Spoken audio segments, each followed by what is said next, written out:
હાલમાં ઉનાળાની ઋતુ ચાલી રહી છે અને માર્કેટમાં કેરીની સિઝન પણ શરૂ થઈ ચૂકી છે.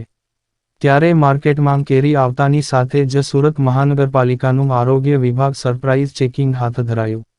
મનપાના આરોગ્ય વિભાગના ફૂડ સેફ્ટી અધિકારીઓ દ્વારા આજે મહાત્મા ગાંધી ફ્રૂટ માર્કેટમાં કેરીનું વેચાણ કરતા વેપારીઓને ત્યાં સરપ્રાઇઝ ચેકિંગ હાથ ધરવામાં આવ્યું હતું.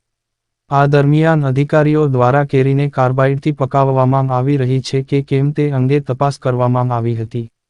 સાથે 270 કિલોથી વધુ બગડી ગયેલા ફ્રૂટનો સ્થળ પર જ નાશ કરવામાં આવ્યો હતો.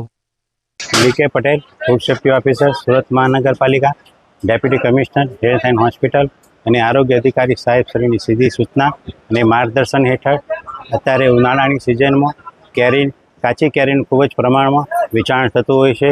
અને વડોદરા રોડ ઉપર આવેલ મહાત્મા ફ્રૂટ માર્કેટ જે કાચી કેરીનું હોલસેલ વેપાર કરતું સ્થળ છે.